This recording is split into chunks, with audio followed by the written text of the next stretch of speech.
रविराज दादा साबळे पाटील आणि त्रिशूल दादा पाटील या दोन शेतकऱ्याच्या पोरांनी सरकारचा सगळा भोंगळा कारभार उघडा पाडला. उघडा नाही तर अख्खा पोरा नागाडा करून टाकला. दोन शेतकऱ्याच्या वाघामुळे आज कित्येक शेतकरी वर्गातील तरुण पिढी आज अन्यायाविरुद्ध आवाज उठवायला सुरुवात केली. खऱ्यानं खरं म्हणणं आणि चुकीला चूक म्हणणं हीच खरी देशभक्ती. सरकारच्या चुकीच्या धोरणामुळे शेतकऱ्यावर अन्याय होत असताना, सर्वसामान्य माणसावर अन्याय होत असताना जर शेतकऱ्याचे पोरं शांत बसले तर येणारी पुढची पिढी आपल्याला कधीच माफ करणार नाही.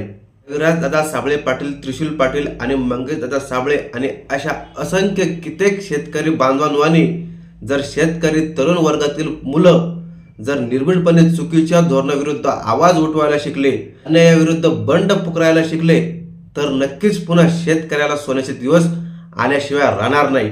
आणि या कृषीप्रधान देशामध्ये लवकरच शेतकऱ्यावरची इडापिडा टळून जाईल आणि पुन्हा एकदा बळीचं राज्य येईल. जय शिवराय, जय जवान, जय किसान. तर बांधवांनो, मी सागर कोलते पाटील आणि पुन्हा एकदा आपल्या सर्वांचं तुमच्या भावाच्या हक्काच्या कोलते प्रोडक्शन यूट्यूब चॅनलमध्ये हार्दिक स्वागत. भावांनो, आपला कमेंट बॉक्स मोकळा आहे, बिनधास्त व्यक्त व्हा.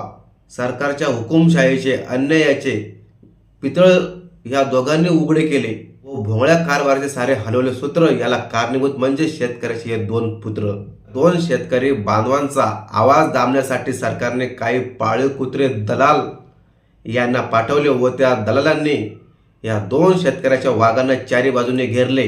अरे शेतकऱ्याचे पोरं, अरे भल्या भल्यानं पुरून उरले. अरे आम्ही शेतकऱ्याचे पोरं, एका दाण्याचे 1000 दाणे करण्याची क्षमता ठेवतो आणि जर पाऊस नाहीच पडला तर थंडीच्या जीवावर आम्ही धान्य पिकवायची क्षमता ठेवतो. मग तुम्ही या शेतकऱ्याच्या पोरांना कितीही संकटात टाकण्याचा प्रयत्न केला ते तरी मागं नाही सरणार आणि भल्या भल्यांना पुन्हा पुरून उरणार.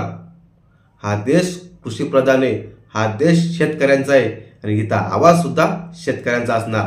जय जवान, जय किसान.